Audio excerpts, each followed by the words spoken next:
우리는 오늘 예수님이 가르쳐 주신 주의 기도 7번째 말씀을 듣습니다. 오늘은 주의 기도 가운데서 아버지의 나라가 오게 하시며 라는 내용으로 말씀을 전하려고 합니다. 나라가 오게 하시며 하는 기도는 정치적인 색채를 느끼게 합니다. 왜냐하면 나라라고 하는 개념이 등장하기 때문에 그렇습니다. 아버지의 나라가 임하게 해달라고 기도하라는 것입니다. 이제 기도는 매우 구체적이고 현실적인 세계를 향해서 움직여가고 있습니다. 그리고 주의 기도는 더 구체적이고 현실적이 될 것입니다. 앞으로 그렇게 될 것입니다. 여러분, 이 나라라고 표현되는 헬라어는 바실레이아입니다. 근데 이 용어의 원래 글자 그대로 뜻은 통치를 의미합니다. 지배, 통치를 의미합니다. 그러므로 하나님 나라의 의미는 하나님의 통치, 하나님의 지배라는 의미가 더 적합하다 이렇게 볼 수도 있습니다. 크로스비라는 사람에 따르면 바실레이아는 정치적 의미를 함축하고 있는 것으로 제국이라고 하는 의미와 비슷하게 해석될 수 있다라고 보았습니다. 이렇게 해석할 때 예수님이 가르쳐 주신 주의 기도 가운데 나라가 오게 하시며 라는 내용은 당시 로마 제국의 상황에서 예수님께서 도래할 새로운 제국을 선포하신 것이라고 할 수가 있는데, 이것은 사실 죽음을 자초한 행위와도 같은 것이었습니다. 왜냐하면 로마 제국과 다른 나라를 선포하였기 때문에 그렇습니다. 로마 제국이 얼마나 힘있고 강한 나라였었습니까? 그런데 그 나라와 다른 나라를 선포하였기 때문에 사실은 로마 제국으로부터 위험을 받을 수 있는 그런 상황이었다라는 것이죠.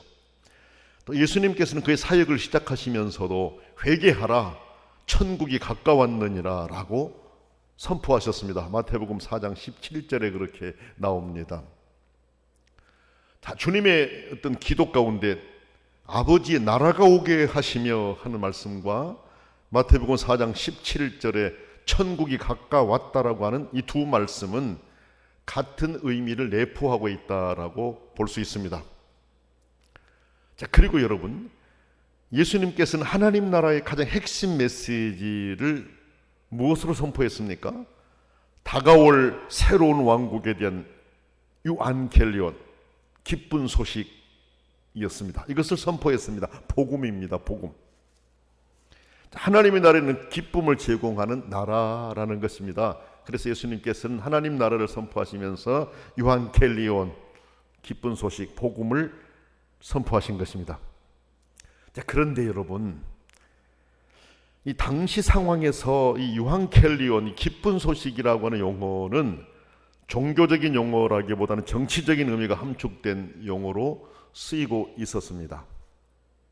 이 부룩이라고 하는 학자에 따르면 이 유안겔리온이라는 이 용어는 로마 제국에서 사용되던 용어였었는데, 이것은 원래 제국의 영토 내에 사는 백성에게 새로운 제국이 건설되거나 아니면 기존 황제의 일종의 칙령이나 명령을 선포하는 기쁜 소식을 의미했다, 이렇게 말합니다.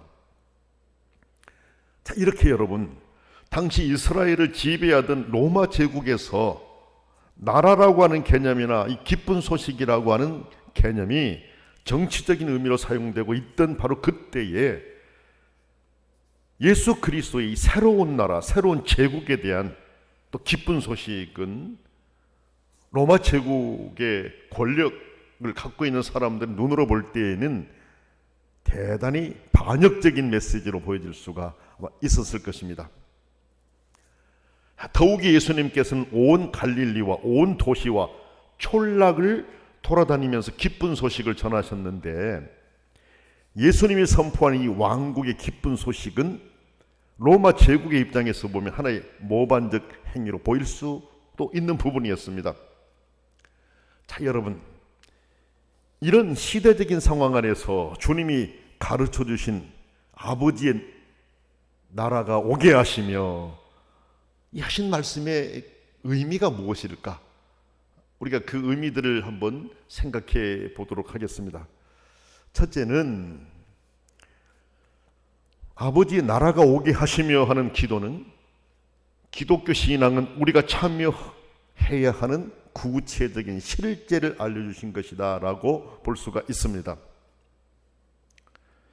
기독교 신앙을 가진 많은 사람이 우리가 사는 세상은 썩어져 없어질 곳이기 때문에 미련을 가질 필요가 없고 내세에만 관심을 가지려고 하는 그런 경향들이 있습니다. 그렇게 생각하는 사람들이 있습니다. 그런데 주님께서는 하나님의 나라가 이 땅에 임하기를 기도하라고 가르치신 것입니다. 이 나라에 대한 부분을 시작으로 해서 땅에 대한 기도로, 양식에 대한 기도로 옮겨가게 될 것입니다. 오늘 우리에게 일용할 양식을 달라고 기도하잖아요. 우리를 시험에 들지 않게 해달라고 기도하라고 하잖아요. 이렇게 이제는 우리가 사는 현실적인 문제, 이 문제로 앞으로 계속 이어지게 될 것입니다. 그래서 여러분, 하나님의 나라가 오게 하시며, 그렇죠? 아버지의 나라가 오게 하시며, 또 아버지의 뜻이 하늘에서 이루어진 것 같이 땅에서도 이루어지이다 하는 기도는 하나님의 나라는 땅에서도 형성되어야 할 사회이고, 이 사회 안에서 하나님의 뜻이 하늘에서 이루어진 것 같이 땅에서도 완전하게 이루어지기를 희망하는 이런 탄원의 내용이라고 볼 수가 있습니다. 장차 하나님께서 새롭게 하실 새하늘과 새 땅, 다시 말하면 궁극적인 것이 오기 전에라도 이 땅에 진정한 하나님의 다스림을 기원하는 그런 기도의 내용이라는 것입니다.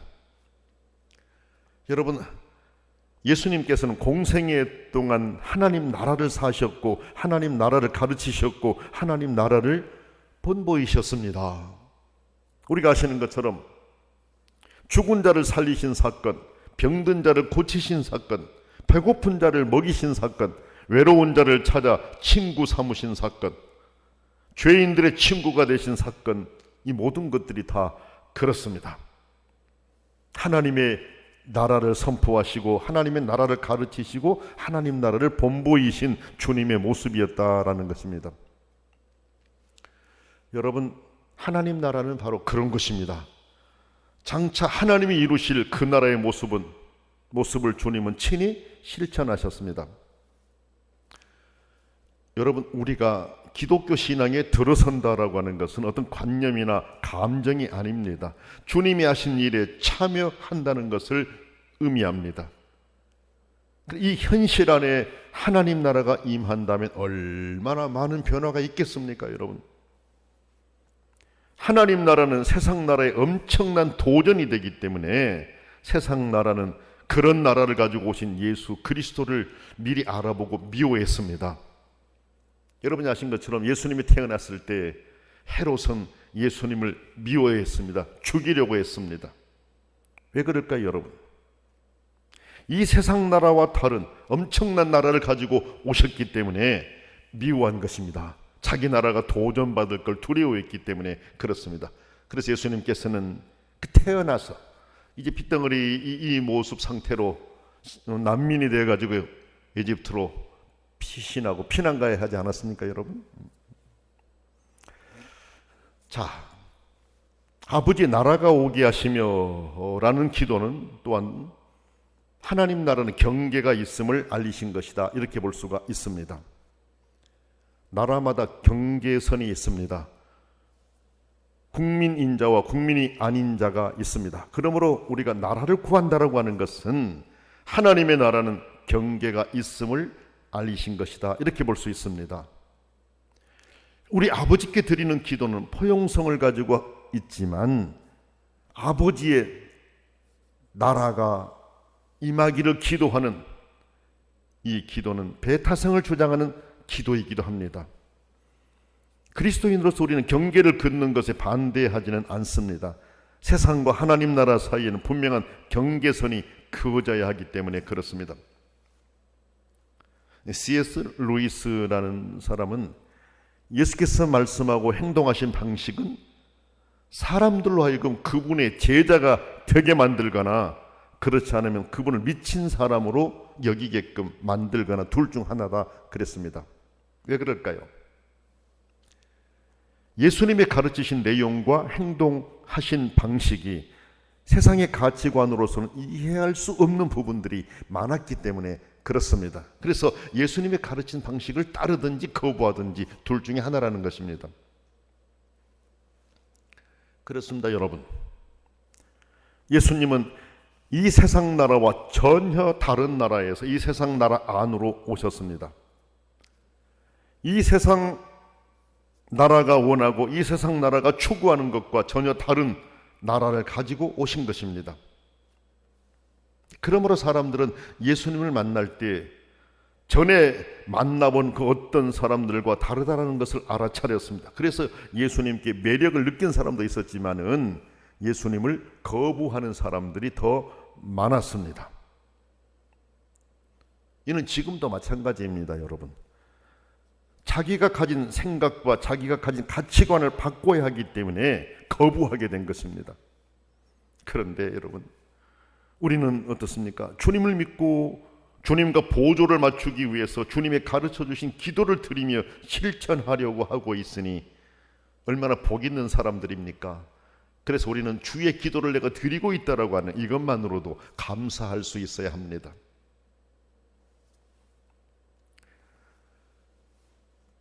사랑하는 평화로운 게 성도 여러분, 하나님의 나라는 회색지대가 없습니다.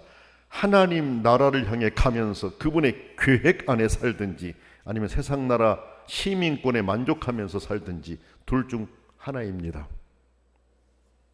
하나님의 나라는 우리로 하여금 세상의 경계를 긋는 방식에 반대할 수 있는 능력을 줍니다. 세상이 경계를 긋는 방식은 뭡니까? 성별에 따라서 경계를 긋습니다. 계급에 따라서 경계를 긋습니다. 인종에 따라서 경계를 긋습니다. 경제적인 것에 따라서, 지역에 따라서, 그 외에도 다양한 방법으로 경계를 긋습니다.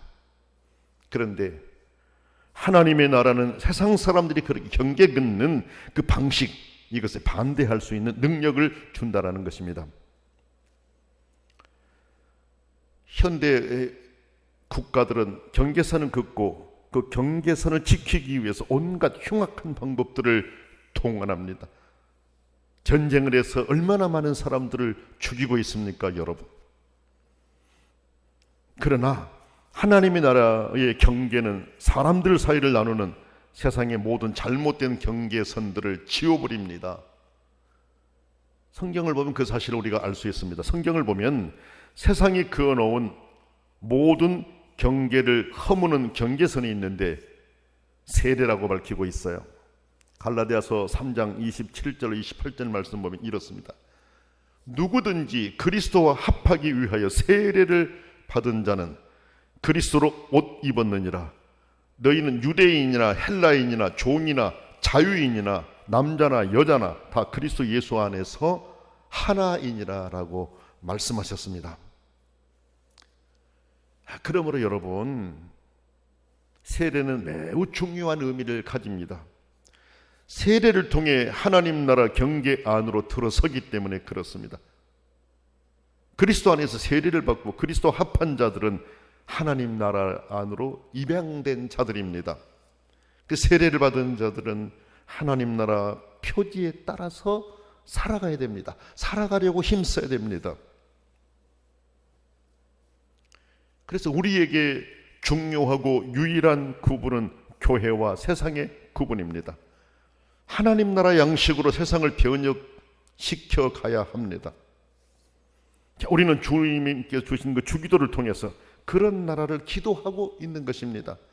그러므로 여러분, 아버지의 나라가 오게 하시며 라고 기도하는 성도들은 세상이 정한 경계를 허물고 예수님이 오셔서 행하신 일을 따라 살려고 힘써야 됩니다. 아버지의 나라가 오게 해달라고 기도하면서 그렇게 살고 실천하며 나갈 수 있어야 된다라는 말씀입니다. 세 번째로, 아버지의 나라가 오게 하시며 하는 기도는 세상에서 외면당했으나 예수 안에서 사랑받는 이들의 모임에 즐겁게 참여한다라는 것을 의미한다, 이렇게 볼 수가 있습니다. 설명하면 이렇습니다. 낯선 사람들의 모임, 세상에서는 종종 외부자였으나 이제 예수와 함께 내부자가 된 이들의 다소 기이한 모임에 기꺼이 참여한다라는 것입니다. 여러분, 예수님이 비판을 많이 받으셨죠? 그런데 예수님이 비판을 받는 것 중에 하나가 무엇인지 알아요? 예수님은 평판이 형편없는 사람들과 기꺼이 어울린다는 것 때문에 예수님께서는 비판을 받았습니다. 죄인들과 어울리고 세리들의 친구가 되었다라는 것, 이것 때문에 예수님께서는 많은 비판을 받았어요. 마태복음 9장 10절로 12절 보면 이렇게 말씀하고 있습니다. 예수께서 마태의 집에서 앉아 음식을 잡수실 때에 많은 세리와 죄인들이 와서 예수와 그의 제자들과 함께 앉았더니 바리새인들이 보고 그의 제자들에게 이르되 어찌하여 너희 선생은 세리와 죄인들과 함께 잡수느냐? 예수께서 들으시고 이르시되 건강한 자에게는 의사가 쓸데없고 병든 자에게라야 쓸데있느니라 라고 주님 말씀하셨습니다. 여러분, 사람들은 무시했지만 그러나 예수 안에서 이런 자들이 참여할 수 있는 나라, 그 나라가 바로 하나님의 나라입니다. 그 나라를 기도하라는 것입니다.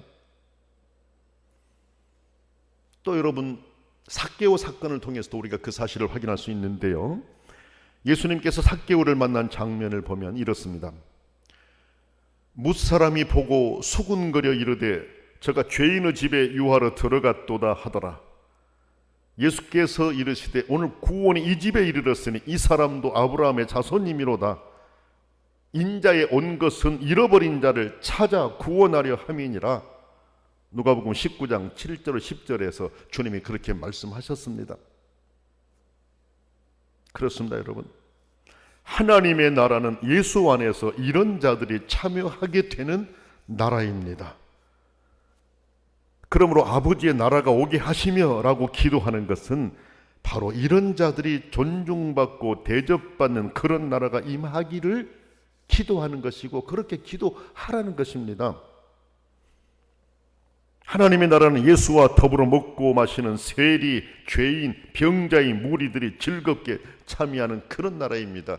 그런 나라가 오게 해달라고 기도하라는 것입니다. 여러분, 하나님의 나라는 우리가 이해하기 어려운 부분들이 많습니다. 그래서 어떤 지성적인 사람이라고 해서 하나님 나라를 온전히 안다고 생각하면 착각입니다.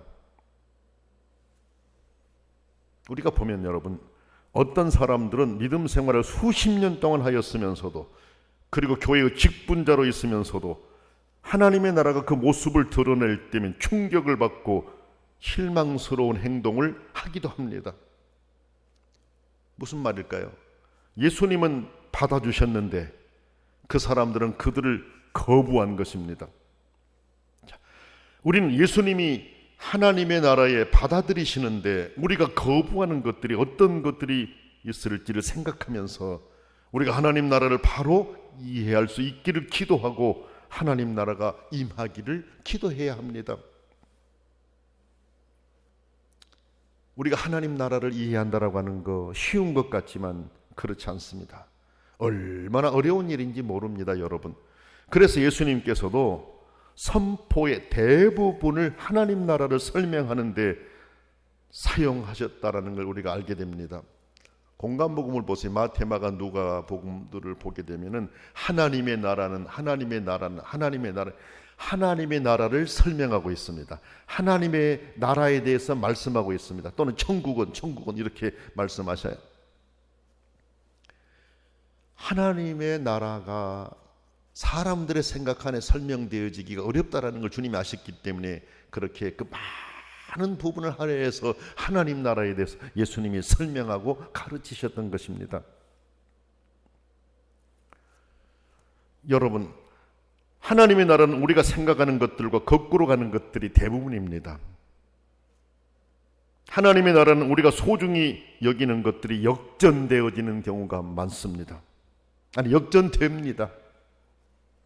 하나님 나라는 하나님이 모든 것을 책임지고 우리가 그 하나님의 통치에 참여하도록 초대받았기에 우리는 순종하며 기도하며 그 나라를 기다리며 따르는 것입니다. 여러분,